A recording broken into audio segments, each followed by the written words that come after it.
Boa noite a todos que estão aqui hoje conosco, aos nossos amigos que nos acompanham pelo Instagram. Muitos dos nossos trabalhadores hoje estão em Pedro II, uma casa coíntima com a nossa, o Cristo Consolador está completando 12 anos desde sua fundação hoje, e eles estão lá, nesse momento de festividade. Nós aqui ficamos para dar continuidade às atividades e aos trabalhos dessa casa. Então, nós vamos fazer a leitura da nossa mensagem de hoje, da obra Minutos de Sabedoria, o item 98, que nos diz: seja alegre, procurando fazer todo o bem que puder, nos dias em que permanecer na face da terra. Espalhe em torno de si esmolas de conforto, palavras de carinho, sorrisos de felicidade. Responda com alegria e otimismo a todos aqueles que lhe dirigem a palavra, sem irritar-se jamais. Imprime em cada dia de sua vida toda a bondade que existe no fundo de seu coração. Então vamos realizar a nossa prece, agradecendo ao Mestre Jesus, nosso irmão amigo, a espiritualidade amiga dessa casa, que direciona sempre os fluidos benéficos e renovadores para esses instantes de palestra, de renovação dos nossos pensamentos e sentimentos. Que Jesus, nosso Mestre amado e querido, possa nos inspirar as palavras para que nesses instantes possamos refletir sobre o Evangelho e ter o discernimento necessário e a compreensão valiosa para o nosso crescimento e para a nossa evolução. Que assim seja, graças a Deus. Hoje nós vamos falar a respeito do tema No Roteiro de Jesus, que é o título dessa obra. Uma das obras em que há um compilado de vários textos de um autor chamado Humberto de Campos. Vocês já ouviram falar em Humberto de Campos? Inclusive, ali em Parnaíba tem um cajueiro chamado Cajueiro de Humberto de Campos, que é um patrimônio da cidade de Parnaíba hoje em dia. Então, só para contextualizar, hoje, dia 25 de outubro, Humberto de Campos faz aniversário. Ele nasceu no dia 25 de outubro de 1888. E nós estamos fazendo essa lembrança, em especial para que nós possamos conhecer a obra de Humberto de Campos, mas também um pouco da sua história, da sua relação com Chico Xavier. Quando encarnado, Humberto de Campos, ele já era escritor, mas ele teve uma vida muito difícil. E eu vou ler só um trechinho aqui da biografia dele. Que Humberto de Campos Veras, ele nasceu em 1886 e faleceu em 1934. Foi um proeminente jornalista político e escritor brasileiro no século XX. De origem humilde, superou a miséria na infância e se tornou uma figura célebre no país, sendo eleito como acadêmico para a Academia de Letras Brasileira e teve um assento na cadeira 20. Em vida destacou-se como um brilhante jornalista e cronista perfeito, com seus textos amplamente publicados. Em uma fase de sua carreira, adotou o pseudônimo de Conselheiro 20 para crônicas mais modernas, mordazes e polêmicas. Mas ao adoecer, seu estilo se modificou, tornando-se um escritor que oferecia consolação e esperança aos leitores. Após seu desencarne, em 1934, seu espírito, conhecido inicialmente como Humberto de Campos e posteriormente como Irmão X, passou a psicografar diversas obras através do médium Francisco Cândido Xavier, a partir de março de 1935. Então, durante sua vida, ele foi um escritor muito renomado e ele tinha uma forma de escrita muito peculiar, que era muito dele, porque nós vamos perceber isso. Cada escritor ele tem ali a sua impressão própria. Quando nós vamos comparar, por exemplo, as obras do autor espiritual Emmanuel e do Humberto de Campos, nós vamos ver uma diferença. Todas são primorosas e ótimas, mas existe uma diferença na forma como esses autores escrevem. E quando Chico ainda era jovem, Chico Xavier, que nós estamos falando, o médico Chico Xavier, ele tinha 24 anos, quando o Humberto de Campos apareceu a primeira vez para Chico Xavier e disse a ele já desencarnado, já no plano espiritual, e disse a Chico Xavier que iria trabalhar junto com Chico, ditando as mensagens, os contos, as crônicas. E quando quando Chico Xavier começou a psicografar as mensagens de Humberto de Campos, e isso ganhou uma notoriedade muito grande no Brasil, em especial na obra Brasil, Coração do Mundo, Padre do Evangelho, que no ano passado, falando do mesmo autor, foi a obra que nós apresentamos aqui para vocês. Ele começou a acontecer uma situação muito complexa, porque as obras que o Chico estava ali psicografando e a Federação Espírita Brasileira publicando, a família do Humberto de Campos começou a querer também ter uma posse daquelas obras, já que estava sendo tão divulgadas e tão bem vistas, muito adquiridas, e ele começou a entrar na justiça, inclusive pedindo, justamente essa participação, porque eram obras do Humberto de Campos e seus familiares foram atrás disso. Foi uma questão assim, muito difícil para o Chico Xavier administrar, imagina só. E também a gente pensa que vai ao Humberto de Campos, mas é claro que tudo tem um propósito maior. Teve um período na história do Espiritismo que se chama Alto Barcelona, que foi quando pegaram o livro dos Espíritos e queimaram. E aí imaginem só, se a gente sabe que estão queimando um livro, a gente vai querer saber que livro é esse. E foi uma forma de divulgação para a doutrina espírita. Logo no início, ali da doutrina espírita, foi a primeira obra que Allan Kardec codificou, e aconteceu a mesma coisa. Isso foi para a imprensa, e muitas pessoas e colonistas começaram a escrever. Então deu uma notoriedade muito grande para o espiritismo no Brasil, mas também para as obras do Humberto de Campos. Então foi uma forma de marketing. É claro que ainda assim existe todo um sofrimento envolvido, porque é uma situação muito difícil. E essa situação, ela deu-se também a um livro que mais tarde foi escrito, que eu acredito que seja a Psicografia perante os Tribunais. Muito interessante também. Então nós vamos perceber que a história de Humberto de Campos e também ao início do seu momento ali com Chico Xavier, psicografando as suas mensagens, trazendo esses contos, essas crônicas tão importantes para a gente refletir hoje, se deu de uma forma muito difícil e complexa e com controvérsias. Mas que tudo que acontece vem para o bem, isso serviu para divulgar ainda mais a doutrina espírita. E é interessante que depois disso ele passa um tempo sem enviar mensagens, e aí mais tarde ele vem como pseudônimo de Irmão X. É por isso que em algumas obras do Humberto de Campos nós vamos ver pseudônimo Irmão X. Ok? Então, falando mais sobre o livro No Roteiro de Jesus. Esse livro, ele contém várias mensagens do Humberto de Campos, e ele foi organizado pelo Gerson Simões Monteiro.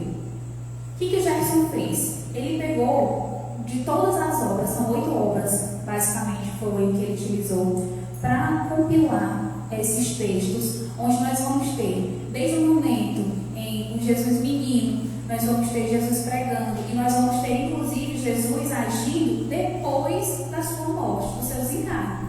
Tudo nessa obra. É interessante perceber que essa obra, inclusive, ela é ótima para ser aquela nossa obra de cabeceira, porque ela aproxima muito Jesus da gente. Vocês imaginem só, uma coisa sou eu, uma pessoa imperfeita, falando de Jesus. Outra coisa é nós termos aqui nessa obra uma pessoa que lá no plano espiritual, esse Humberto de Campos, estudou o Evangelho com espíritos que nós não conseguimos nem dimensionar a capacidade moral, a grandeza. E se aqui nós temos aquilo que a gente chama de 3D, se a gente consegue ver as coisas a nível de 3D, imagina no plano espiritual, com tudo muito mais evoluído. Como deve ser? Um estudo sobre Jesus no plano espiritual, nós podemos sentir a brisa, nós podemos sentir o cheiro, nós podemos nos transportar para aquele momento. Então era justamente isso que Humberto de Campos estava fazendo no plano espiritual, se preparando para nos trazer essas mensagens, que hoje nós temos aqui nessa obra No Roteiro de Jesus. Então nós vamos ver que os textos de Humberto de Campos, eles são repletos de detalhes. Detalhes esses que muitas vezes não encontramos no Evangelho. Vocês lembram que há um bom tempo os teólogos eles acreditavam que a mulher adúltera era a mesma Maria Madalena? Que inclusive ainda hoje tem gente que pensa que é a mesma pessoa?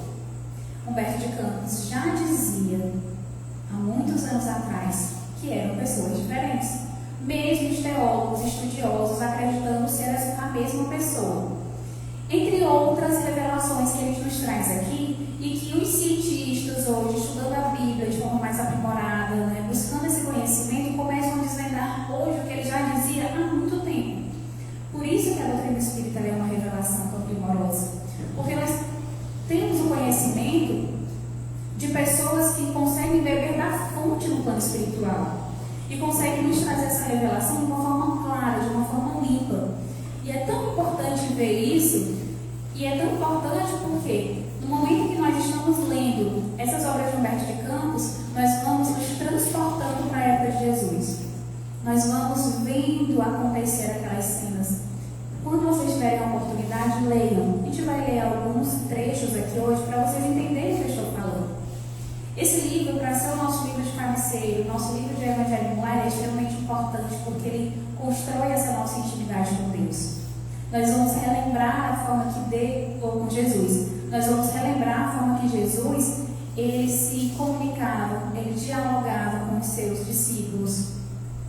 Nós vamos ver Jesus muitas vezes orientando, direcionando, ensinando como agir, e a gente pode trazer isso para o nosso dia a dia. Então essas obras todas de Humberto de Campos, que trazem a questão do Evangelho de Jesus, esses contos sobre Jesus, ele vai abrir e expandir os nossos olhos a respeito do Divino Mestre, inclusive nos aproximar dele. Por isso elas são tão importantes. E esse livro em especial, ele é dividido em 4 partes. A primeira parte nós vamos ter temas ligados ao início da vida de Jesus na Terra, que inclusive são temas que muitas vezes estão meio que perdidos, porque na Bíblia não se tem muito falando sobre Jesus antes do seu momento ali de pregação, onde ele de fato vai fazer as curas, os milagres, direcionar as falas aos discípulos. Então a gente não tem muito disso, e aqui ele nos traz. Na segunda parte nós vamos ter Jesus agindo, ensinando, curando, exemplificando e confortando.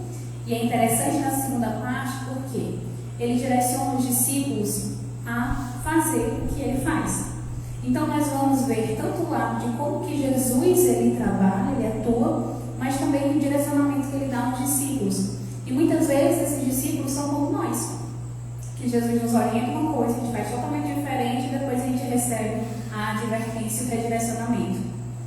Na terceira parte são os fatos vivenciados pelo Cristo no final de sua vida na Terra, já ali no momento da sua crucificação, nos seus últimos dias, convivendo com os discípulos. E na quarta parte, que também é a última, Jesus agindo após a sua volta ao mundo espiritual. Essa foi uma parte que me deixou muito chocada. Por quê? Eu pensei assim, tá, Jesus ele volta para o plano espiritual, ele tem aquele momento de aparição que ele faz, né, ressurreição, que a gente aprendeu. Então ele tem aquele momento, mas e depois? Porque nós percebemos na Bíblia, especialmente no Novo Testamento, que os apóstolos, eles continuaram ali a obra de Jesus, pregando, ensinando, curando, atuando de forma viva, assim como faz o médico. E eu às vezes me perguntava a respeito de onde vinha o sustento para essa obra tão difícil. Porque uma coisa é você trabalhar com Jesus do seu lado, outra coisa é você trabalhar sem ter o mestre ali com você. E nós vamos ver nessa quarta parte, às vezes em que Jesus inclusive aparece para Pedro, o direcionando, auxiliando, e ele fazia isso como os outros discípulos. Então Jesus em momento algum se afasta deles, assim como a nós. A dificuldade que nós temos é de sentir a presença. Hoje no ED nós estávamos inclusive falando a respeito da providência divina, que é a solicitude de Deus para conosco, é o zelo que Ele tem para conosco, que muitas vezes nós não percebemos porque nós, infelizmente, nos mantemos vendados por conta da matéria. Então vamos ao primeiro capítulo, primeiro texto, que para mim foi um texto assim, muito chocante também, porque nós vamos ver Jesus menino, bebê na verdade. Tem uma passagem bíblica para contextualizar esse texto, para vocês entenderem melhor, que ela está lá em Lucas, no capítulo 2, nos versículos de 25 a 35, que diz assim: havia em Jerusalém um homem chamado Simeão. Este este homem justo e piedoso esperava a consolação de Israel, e o Espírito Santo estava nele. Fora-lhe revelado pelo Espírito Santo que não morreria antes de ver o Cristo do Senhor. Então ele recebeu a revelação de que ele não ia morrer sem ver Jesus. E ele já estava basicamente no fim da vida. Movido pelo Espírito, veio ele ao templo, e quando os pais trouxeram o menino Jesus para cumprirem a respeito dele os preceitos da lei, Simeão tomou-o nos braços e bendisse a Deus, dizendo: nesse momento aqui, Jesus ele tinha 40 dias de nascido. Imaginem só. Agora, Senhor, pode deixar o teu servo partir em paz, conforme a tua palavra. Porque os meus olhos viram a tua salvação, que preparastes à vista de todos os povos, luz para a revelação às nações, e glória de Israel, teu povo. O pai e a mãe do menino estavam admirados com o que ele dizia. Simeão os abençoou e disse a Maria, sua mãe: eis que esse menino foi posto para a queda e a elevação de muitos em Israel. E como sinal de contradição, e a ti uma espada te transpassará a alma, a fim de que se revele os pensamentos íntimos de muitos corações.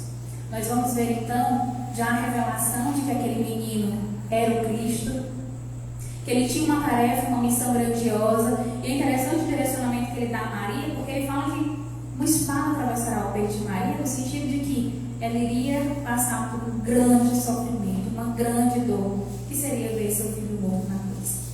Mas nesse momento ele percebeu que pronto, o que tinham lhe prometido já foi cumprido, agora ele poderia morrer em paz. Isso é o que a Bíblia nos apresenta. Mas o que Humberto de Campos ele tem a nos dizer? Porque vamos aqui retomar para quem não estava. Humberto de Campos ele estuda o Evangelho do plano espiritual. Então lá ele está vivenciando. Imagina só as imagens registradas de Jesus agindo na terra. Então ele tem essa capacidade de visualização e ele traz isso para a gente. Então ele apresenta o seguinte: Simeão e o menino. Dizem que Simeão, o velho Simeão, um homem justo e temente a Deus, mesma coisa que diz aqui nos versículos bíblicos. Mencionado no Evangelho de Lucas, após saudar Jesus criança no templo de Jerusalém, conservou nos braços, acolhedores de velho, à distância de José e Maria, e dirigiu-lhe a palavra com discreta emoção.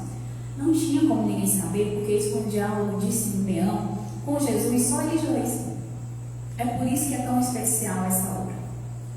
Aí diz o Simeão a Jesus: imagina, bebezinho, 40 dias de nascido, celeste menino, perguntou o patriarca: por que preferistes a palha humilde da manjedoura, já que vens representar os interesses do eterno Senhor da terra? Como não vestistes a púrpura imperial? Como não nascestes ao lado de Augusto, o divino, para defender o flagelo lá do povo de Israel? Longe dos senhores romanos, como advogarás a causa dos humildes e dos justos? Por que não viestes ao pé daqueles que vestem a toga dos magistrados? Então poderias ombrear como os patrícios ilustres, movimentar-te-ias entre legionários e tribunos, gladiadores e pretorianos, atendendo-nos à libertação. Por que não chegaste como Moisés, valendo-se do prestígio da casa de Faraó? Quem te preparará, embaixador do Eterno, para o ministério santo? Que será de ti, sem lugar no sinédrio? Samuel mobilizou a força contra os filisteus, preservando-nos a superioridade. Saul guerreou até a morte por manter-nos a dominação. Davi estimava o fausto do poder. Salomão, prestigiado por casamento de significação política, viveu para administrar os bens enormes que lhe cabiam no mundo. Mas tu não te ligastes aos príncipes, nem aos juízes, nem aos sacerdotes? Não encontrarias outro lugar além do estábulo singelo? Imagina fazer um questionamento desse a uma autoridade tão grandiosa como Jesus, ele com 40 dias nascidos, um bebê ainda, perguntando por quê? Se você vem com uma missão tão grandiosa, por que a manjedoura? Vai ser uma roda, vai ser um caminho tão difícil, porque daí de onde você está, de uma família humilde, no simples,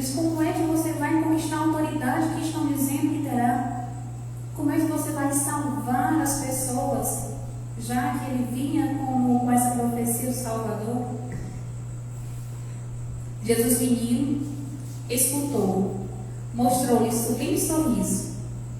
Mas o ancião, tomado de angústia, completou mais detidamente e continuou. Aí Simeão, ainda não satisfeito, continuou questionando.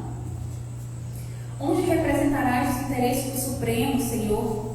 Sentar-te-ás entre os poderosos, escreverás novos livros da sabedoria, improvisarás discursos que obscureçam os grandes oradores de Atena e Roma?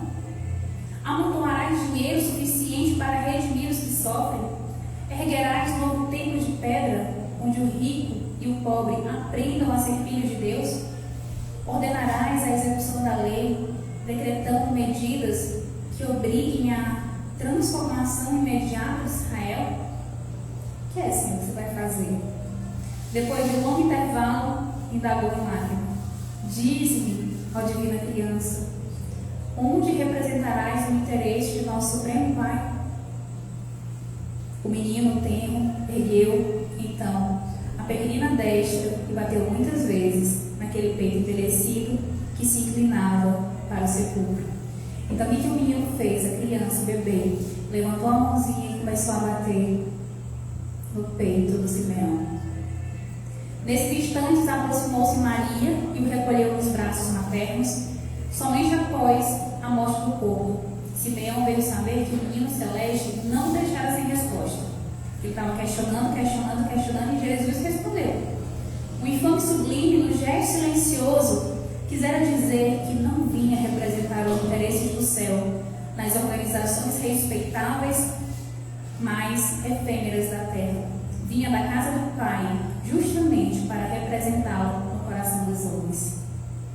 É isso que o verso de Campos ele faz com a gente.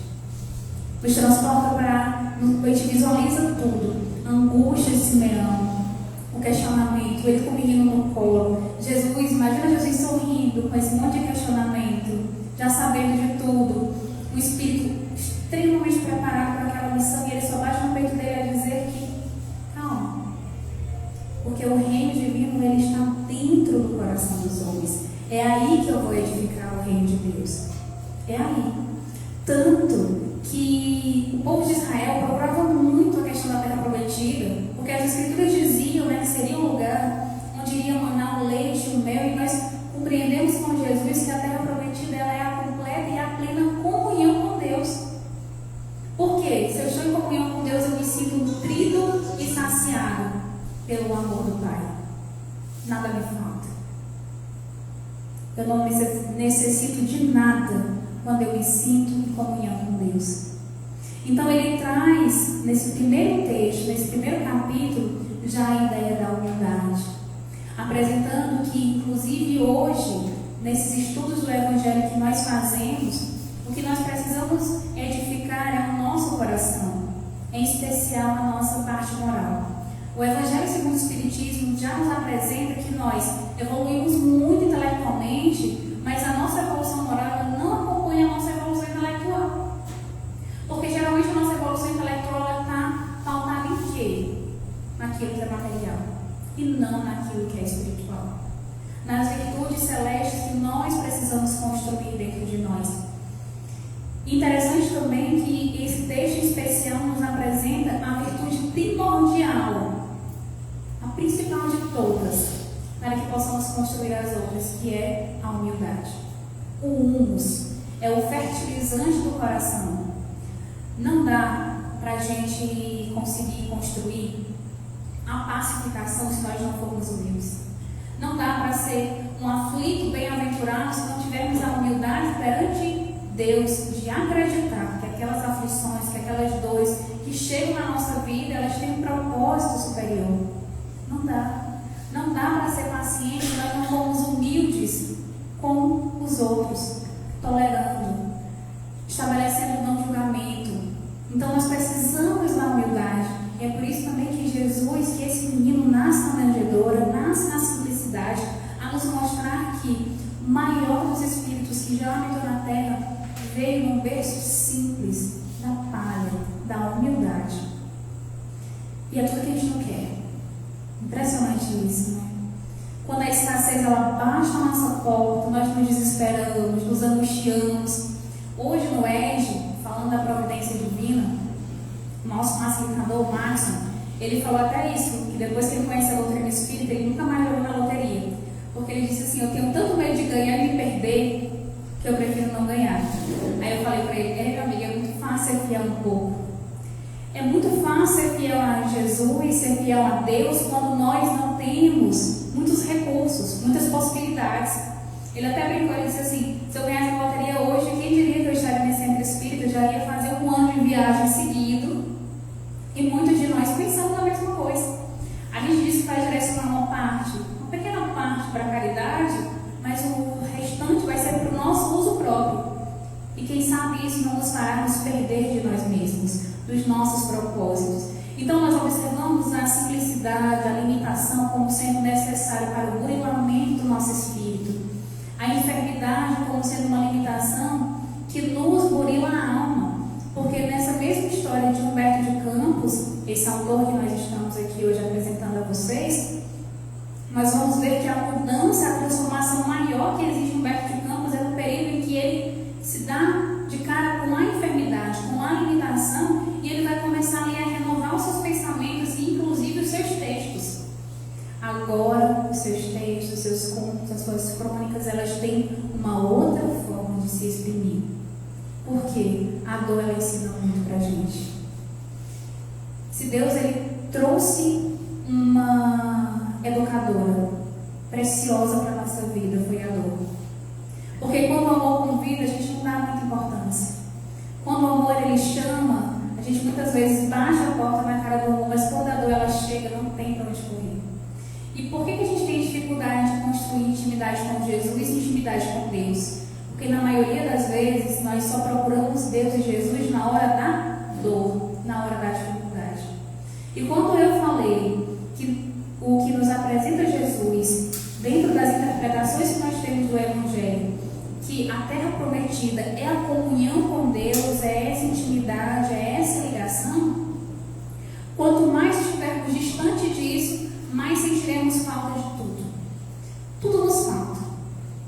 É a casa que nunca está boa, é o corpo que nunca está bom, é a família que nunca é a ideal, e a gente esquece de compreender que ao nosso redor existem os recursos necessários para o nosso processo, para a nossa evolução. Recursos esses que são especiais, porque quem direciona ele as nossas vidas é Deus. E se Deus, ele envia para a nossa vida, a gente precisa acolher e agradecer. Depois que eu comecei a ler umas obras de Emmanuel, pela psicografia de Chico Xavier, em especial os romances históricos, onde nós vamos perceber o que é um mártir cristão, o que é você viver de fato para servir o outro, eu aprendi que a submissão é algo que a gente precisa praticar todos os dias. E que a submissão, no sentido mais primoroso da palavra, de ser dócil à vontade de Deus, de não buscar a questão das intrigas, dos conflitos, das guerras, em todas as circunstâncias de nossas vidas, ela traz para a gente a paz que a gente tanto busca, que a gente tanto precisa. É o silêncio no momento da ofensa, é a prece no momento da revolta. Isso eu falo nosso, mas também do outro. E a gente tem muita dificuldade de ser dócil, de ser pacificador.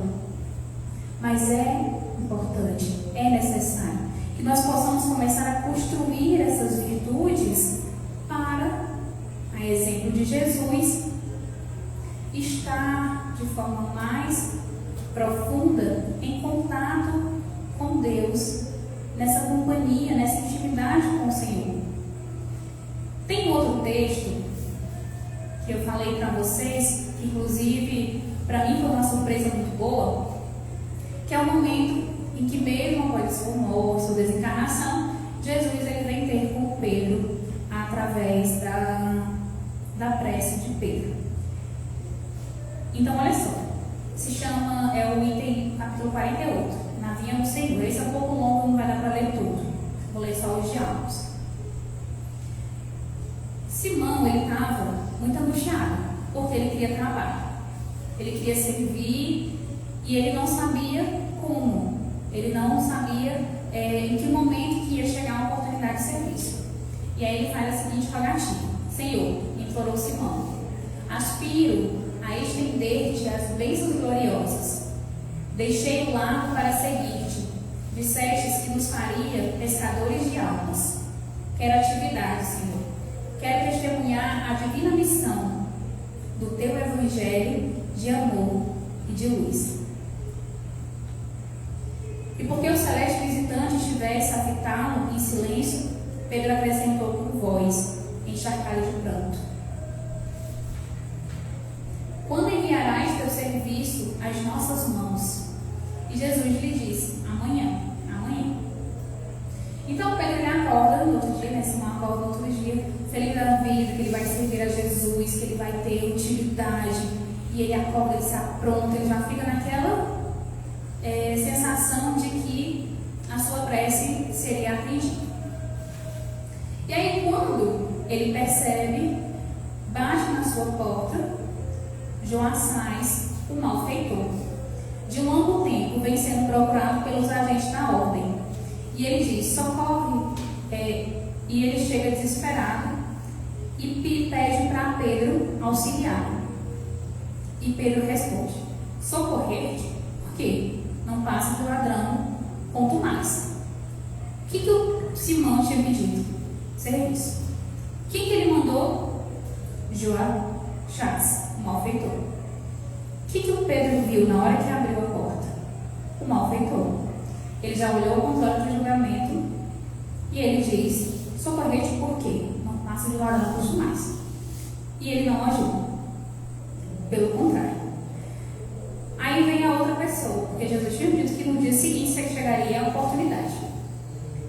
Batendo na porta, solicitando. Pedro era Júnia, linda greco-romana que em Jerusalém se fazia estranha flor de prazer. Estava doente e cansada. Implorava remédio e roteiro espiritual. O dono da casa, porém, gritou resoluto: aqui não, o teu lugar é na praça pública, onde todos te possam lançar em rosto o desprezo e a ironia. Mais uma vez, Jesus envia o serviço, Simão dispensa.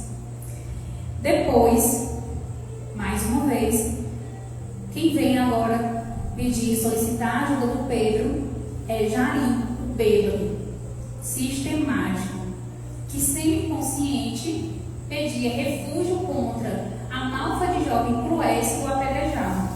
Então, Pedro estava assim, apedrejado, vai à casa de Pedro, pede ajuda. O que Pedro faz? Borracha infame, olha minha gente. Vociferou revoltado: não ofendas o versículo do mestre com o teu vômito. E quase a pontapés expulsou sem piedade. E aí ele estava desapontado, já chegou a noite, viu que pediu tanto Jesus o serviço não veio, não chegou da forma que ele gostaria. E ele vai novamente para as suas preces. Ah, Senhor, clamou Pedro chorando, aguardei o dia todo sem que me enviaste a prometida tarefa. Como não? Disse o mestre, em tom de amargura. Por vezes roguei-te hoje cooperação sem que me ouvistes. Isso aqui serve pra gente. Quantas vezes não basta a nossa porta pessoas revoltadas, angustiadas e a gente repele? Muitas vezes chega no nosso trabalho aquela pessoa que ela é tão cheia de conflitos que ela não consegue dar um bom dia, dar uma boa tarde, e ela utiliza-se da agressividade até mesmo no primeiro contato conosco. O que a gente faz? Eita, pessoa chata, Ave Maria. Não suporto. Ou na hora que ela chega perto de mim, chegou-se uma coisa ruim. Gente, a gente percebe que é Jesus enviando para a nossa vida quem? O irmão que precisa de ajuda. O irmão que precisa da nossa misericórdia. É aquele irmão que a gente precisa ter com ele o amor que ele não consegue ter para conosco. Porque a gente não ensina, né, exemplificando? Aí a pessoa chega, cheia de fel, cheia de raiva, cheia de ódio, para falar com a gente, revoltada com tudo, com todo mundo, inclusive conosco, e a gente retribui da mesma forma. Aí somos doentes, que adoecem os outros, a gente fica naquele ciclo e saímos ambos revoltados.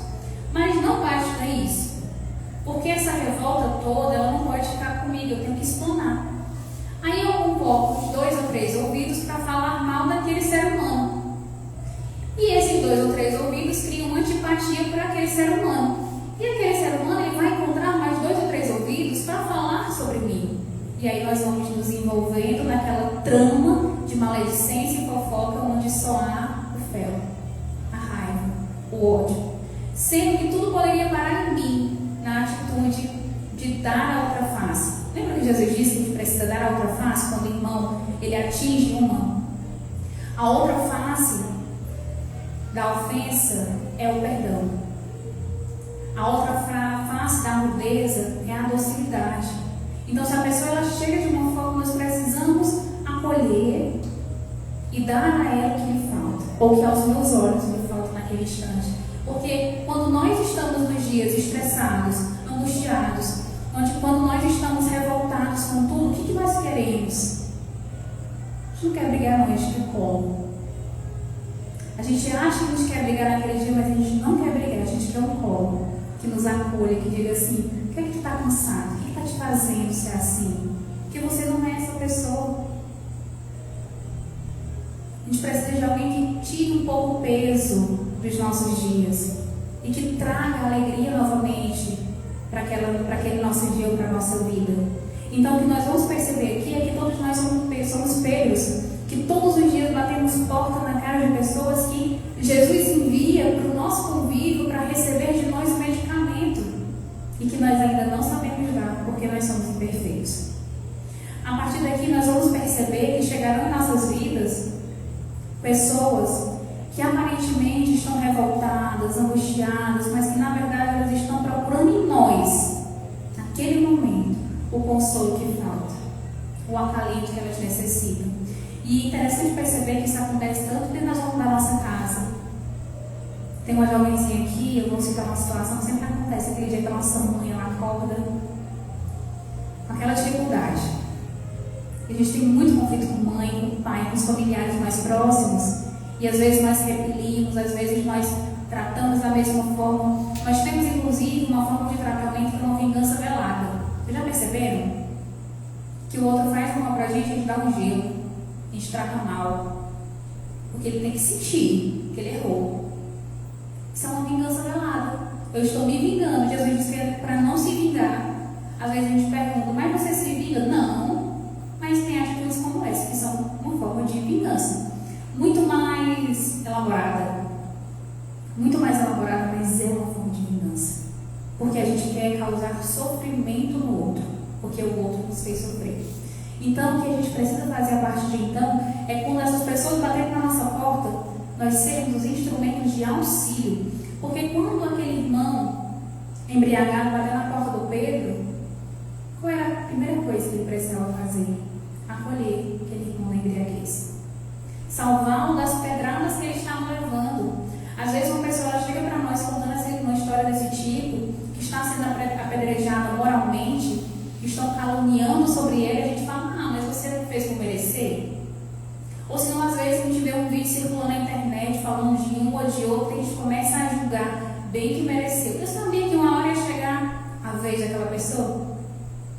A gente ajuda a jogar pedra. A gente não recolhe aquela pessoa ferida e coloca para dentro de casa e dá um acolhimento e dá um consolo. Quando chega a pessoa, como ele diz aqui, aquela mulher que trabalhava dando prazer e chega numa situação de enfermidade, muitas vezes a gente olha e julga mais uma vez. Sabia que esse seria o filho dela? Fez por merecer. A justiça de Deus nunca falha. A justiça de Deus nunca falha, mas se o irmão, independente do quanto ele falhou, chega na nossa vida, nós precisamos acolher. Nós precisamos ser instrumento de amor para essas criaturas, assim como todos os outros, porque ele também traz um malfeitor, e o Evangelho segundo o Espiritismo fala para nós termos caridade para com os criminosos. Não é só para com as pessoas boas, porque somos todos imperfeitos, cada um com os nossos crimes cotidianos, em um grau ou outro. Então vamos ver aqui a fala de Jesus para Pedro. De manhã te enviei de Lachás, desventurado irmão nosso mergulhado no crime, para que o ajudasse a renovar a própria existência, mas devolvestes à prisão. Depois, ao meio-dia, entreguei-te Júnia, pobre irmã dementada e doente, para que a